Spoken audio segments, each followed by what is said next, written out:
Hello students, म तपाईहरुको math teacher ज्योति maths classes भन्ने युट्युब च्यानलमा तपाईहरुलाई स्वागत छ। यस च्यानलमा म्याथमेटिक्स सम्बन्धी विभिन्न टपिक्सहरुको बारेमा मैले क्लास लिँदै आएको छु।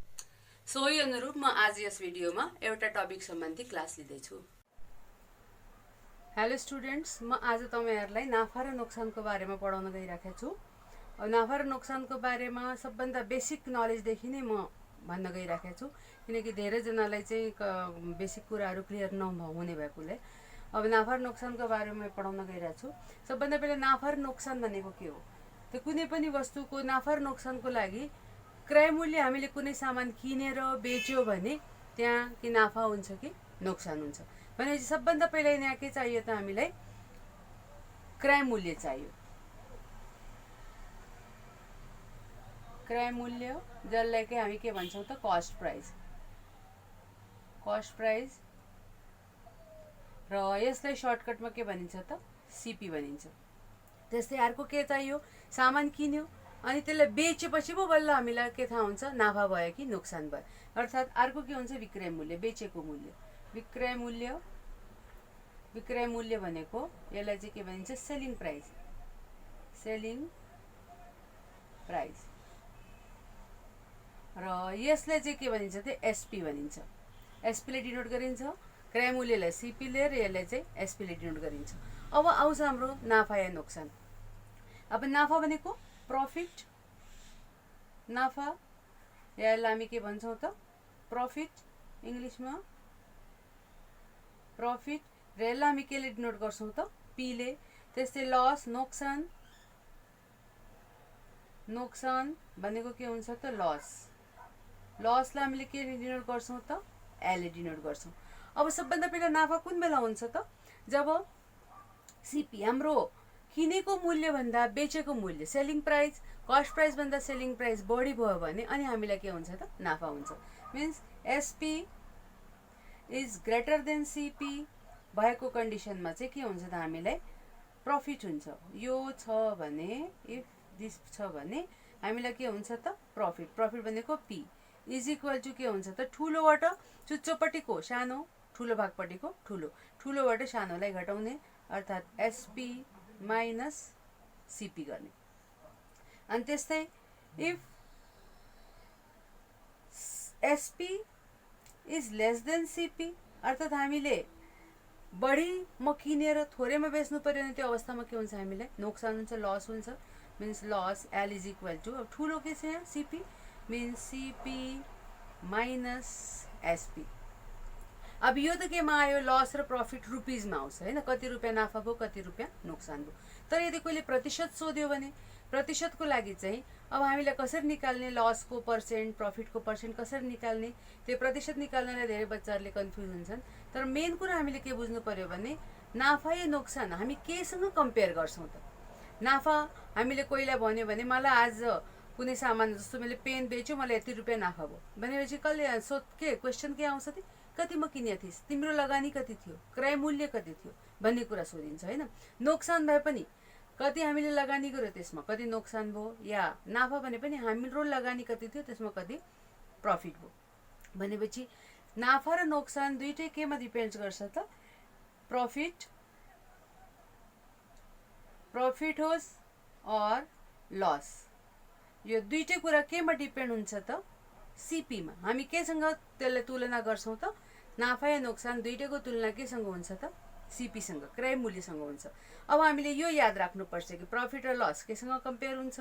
त्यस्तै अरू पनि आउँछ, भ्याटको कुराहरू आउँछन्, डिस्काउन्टको कुराहरू आउँछन्, त्यो सबै केमा डिपेन्ड गर्छ त्यति थाहा भयो भने हामीलाई यो सजिलो हुन्छ।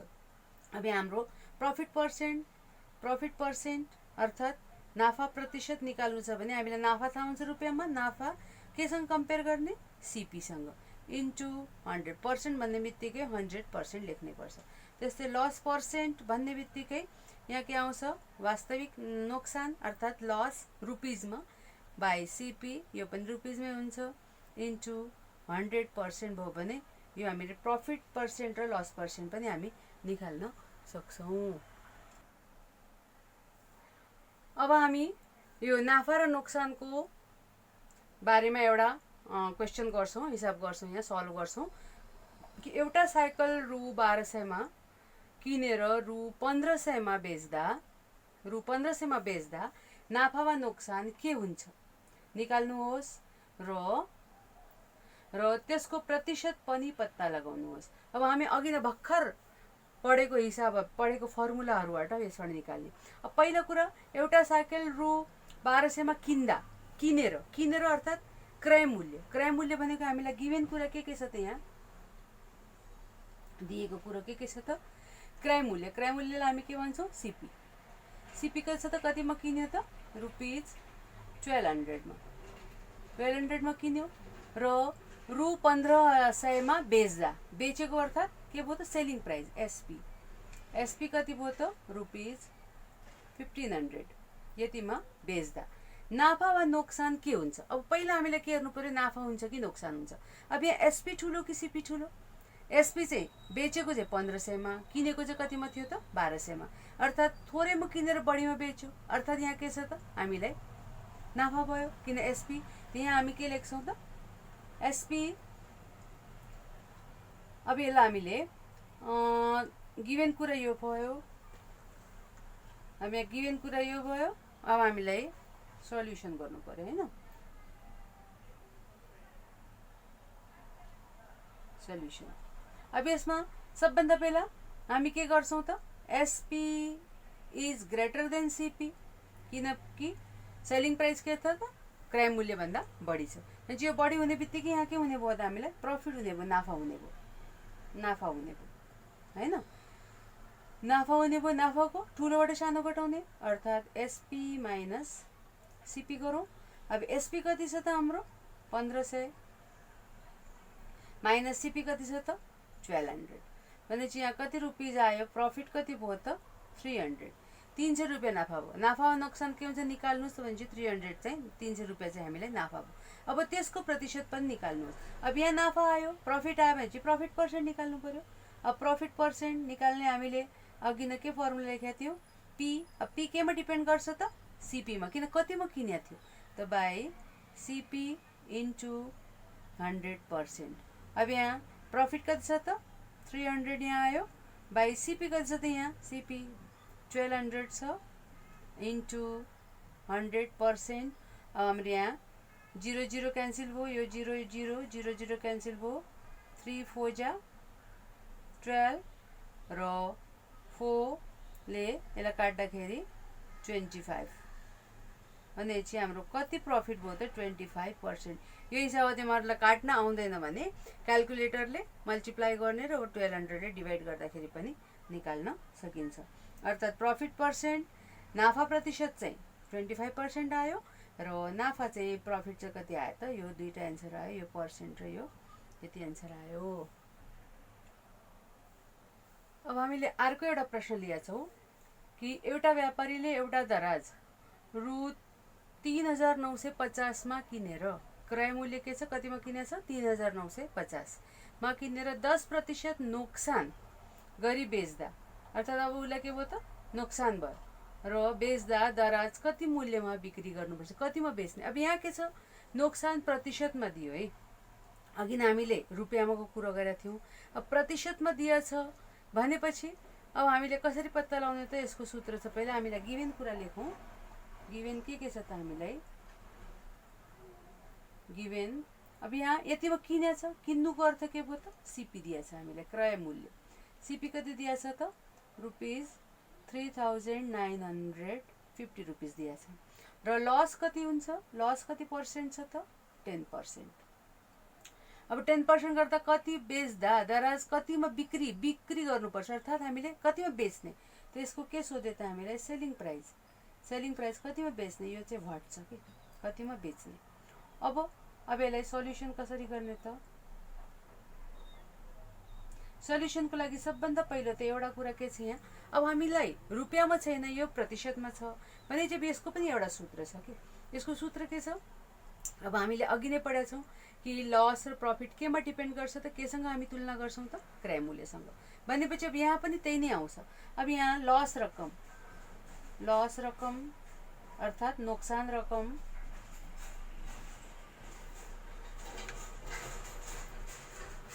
नोक्सान रकम इज इक्वल टू के हुन्छ त सीपी को लस पर्सेन्ट यो छ र सीपी को लस पर्सेन्ट यसको अब हामीले रुपियाँमा निकाल्नु पर्यो नि सीपी कति छ त हामीसँग 3950 को भनेको हामी के लेख्छौँ इन्टु र यो भनेको के छ लस पर्सेन्ट कति छ 10%। अब यसलाई पर्सेन्ट हटाउनलाई हामी के गर्छौँ त 3950 इन्टु 10% हटाउनलाई बाई 100। अब यसको हामीले यो 0 0 क्यान्सिल यो 0 पनि क्यान्सिल अर्थात् कति रुपिज लस हुने भयो त 395 रुपियाँ 3395 रुपिस चाहिँ के हुने भयो त यसलाई लस हुने भयो रकम यति नोक्सान हुने भयो किनकि 10% नोक्सानमा बेचिरहेछ। अब हामीले यहाँ के निकाल्नु पर्यो त हामीलाई एसपी निकाल्नु पर्यो। तब एसपी इज इक्वल टु के सूत्र छ त सीपी माइनस लस किनकि हामीले के पढेका छौँ त लसको फर्मुला के छ त लस भनेको सीपी माइनस एसपी हो। अब यहाँ सीपीबाट एसपी घटाउँदा अब यहाँ हामीलाई लस एसपी निकाल्नु छ भने एसपीलाई त ल्याउने अब एसपीलाई त ल्याएपछि माइनस एसपी आयो यता एसपी प्लस हुन्छ यो चाहिँ सीपी यही बस्छ र यो लस के जान्छ त उता माइनस भएर जान्छ यो सूत्र आयो यसको SP is equal to CP minus loss. अब भनेपछि यहाँ हामीलाई सीपी थाहा छ सीपी कति छ त 3950 माइनस लस कति छ त 395 हैन यति आयो भने अब यहाँ हामीले यसलाई माइनस गर्दा 3555 रुपिजमा अर्थात् एसपी यसको कतिमा बेच्नु पर्छ त यो रुपिज 3555 या 3555 रुपियाँमा यो दराज बेच्नु पर्ने भयो। र त्यस्तै अर्को कुरा यहाँ के जसरी हामीले लस रकमको यहाँ हिसाब फर्मुला लेख्यौँ नि त्यस्तै यदि प्रफिट रकम छ भने यो फर्मुला पनि अघि हामीले नपढ्या भएर मैले यहाँ प्रफिट रकमको लागि पनि यसको लागि त होइन कि अर्कै नर्मल प्रफिट रकम निकाल्नु छ भने यो केमा डिपेन्ड गर्छ त सीपीमा भनेपछि सीपी को प्रफिट पर्सेन्ट गरेर हामीले रुपियाँमा निकाल्न सक्छौँ। अब हामी अर्को एउटा तेस्रो हिसाब यसैको बारेमा गर्न गइरहेछौँ। अघिको दुईटा हिसाबमा चाहिँ के थियो भने सीपी दिया थियो क्रय मूल्य दिया थियो र एउटामा नाफा दिया थियो अर्कोमा चाहिँ क्रय मूल्य दिएर नोक्सान पर्सेन्ट दिया थियो। अब चाहिँ के छ त यहाँ बेचेको भनेपछि विक्रय मूल्य दिया छ यहाँ विक्रय मूल्य दिया छ नाफा पर्सेन्ट दिया छ तर हामीलाई के सोधेको छ त क्रय मूल्य सोधेको छ यहाँ भनेर मैले यो अर्को एक किसिमको हिसाब भएर गरिदिन खोजेको। अब यहाँ हामीलाई गिभन कुरा के छ त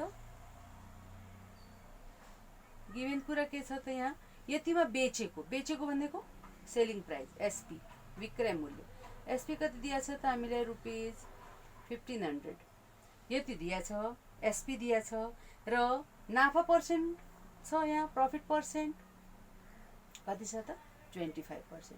अब हामीले के पढेका छौँ मैले अघि नै भनेको थिएँ कि प्रफिट र लस केमा डिपेन्ड गर्छ त सीपीमा भनेपछि प्रफिट भए पनि प्रफिट पर्सेन्ट भए पनि हामीलाई त के चाहियो त प्रफिट पर्सेन्ट निकाल्नु छ भने पनि सीपी चाहियो प्रफिट रकम निकाल्नु छ भने पनि हामीलाई के चाहियो त सीपी चाहियो। अब प्रफिट पर्सेन्ट पनि सीपीमा गर्नु पर्यो प्रफिट पर्सेन्ट निकाल्नु छ भने हामीलाई सीपी नै चाहियो सीपी नभइकन हामीले हिसाब अगाडि बढाउन सकेनौँ भनेपछि अब हामीलाई के चाहियो त यहाँ सीपी त छैन सीपी निकाल्न मिलेछ भनेपछि यो हिसाबमा हामीले सीपी मान्नु पर्ने भयो। अब यहाँ अब यसलाई सल्युसन कसरी गर्ने त अब निकाल्नु पर्यो के त CP is equal to what हैन। अब हामीलाई सल्युसन कसरी गर्ने त अब सीपी वाट छ सीपी नभइकन हामीले पर्सेन्टलाई सीपीमा कन्भर्ट गर्न सक्दैनौँ भने चाहिँ अब हामीलाई के चाहियो त पहिला हामीलाई मानौ लेट भने पनि हुन्छ मानौ CP cost price is equal to के छ त रुपिज एक्स मान्नु पर्यो हैन। अब कस्ट प्राइस क्रय मूल्य एक्स मान्यो हामीले अब यसलाई अब यहाँ हामीले के गर्नु पर्यो त अब क्रय मूल्य थाहा छ अघि नै भर्खर मैले फर्मुलामा लेखिदिया थिएँ कि पर्सेन्टबाट हामीलाई के चेन्ज गर्नु छ त रुपिजमा ल्याउनु छ भने हामीलाई पी रकम इज इक्वल टु के हुन्छ त सीपी को प्रफिट पर्सेन्ट हैन। अब सिपी थाहा छैन, हामीले मान्यो एक्स भनेपछि एक्सको भनेको इन्टु प्रफिट पर्सेन्ट कति छ त 25% भनेपछि हामीले 25/100 लेख्न पनि सक्छौँ, एक स्टेप कम। अब यसले 100ले 25लाई डिभाइड गर्दाखेरि के आउँछ त 0.25x आउँछ, यो के आयो त प्रफिट आयो। प्रफिट रकम मिन्स रुपिजमा आयो। अब हामीलाई के निकाल्नु पर्यो, एसपी थाहा छ हामीलाई, अब सिपी। अब हामीलाई के थाहा छ त प्रफिटको फर्मुला के छ, प्रफिट इज इक्वल टु के हुन्छ हाम्रो, प्रफिट इज इक्वल टु हामी एसपी माइनस सिपी गर्छौँ होइन त। अब हामीले निकाल्नु पर्ने के, सिपी हामीले एक्स मानेछ, प्रफिट पनि एक्समा छ भनेपछि यसलाई यता ल्याएर लेखे पनि यतिकै साह्रै पनि हुन्छ। अब हामीले यतिकै लेख्ने भए पनि लेखे हुन्छ, या हामी यहाँ P plus CP is equal to SP लेख्दाखेरि पनि हुन्छ। जसरी यो हेरेर यो लेख्दा पनि हुन्छ, यही फर्मुला यहाँ लेखे पनि फरक पर्दैन। अब प्रफिट हामीसँग कति छ 0.25 अनि 0.25x छ हैन त, 0.25x। अनि सिपी हामीले कति मानेको छौँ त यहाँ x, अनि एसपी कति दिइरहेछ त यहाँ 1500। अब यो दुईटा जोड्न मिल्छ। अब यहाँ के पनि छैन, हेर्नु है, यहाँ केही छैन भने यहाँ के मान्ने त हामीले 1 मान्ने है, यहाँ के पनि 0 मान्ने होइन, यहाँ 1 मान्ने, किन 0 इन्टु एक्स भए त 0 भइहाल्थ्यो। यहाँ 1 इन्टु एक्स भएको हुनाले यहाँ 1 र 0.25 यो दुईटा जोड्दा 1.25x इज इक्वल टु 1500। अब यहाँ एक्सलाई यहाँ राखौँ अनि 1500 डिभाइडेड बाई यहाँ इन्टु छ 1.25 इन्टु हो नि, यो त के पनि छैन इन्टु हो, इन्टु इज इक्वल टुको यता आएपछि के हुन्छ डिभाइड हुन्छ 1.25, 1500 इन्टु 1.25।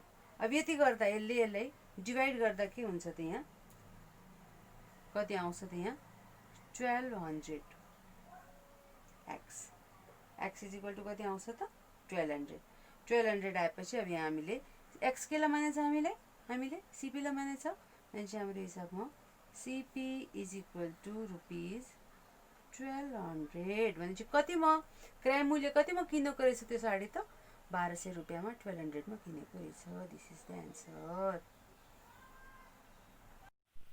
मेरो यो भिडियो तपाईहरुलाई राम्रो लागेको छ भने मेरो यो भिडियोलाई लाइक र शेयर गरिदिनु होला र म्याथमेटिक्स सम्बन्धी विभिन्न अरु टपिक्सहरुको बारेमा पढ्नको लागि मेरो यो युट्युब च्यानल सब्स्क्राइब गरिदिनु होला। Thank you.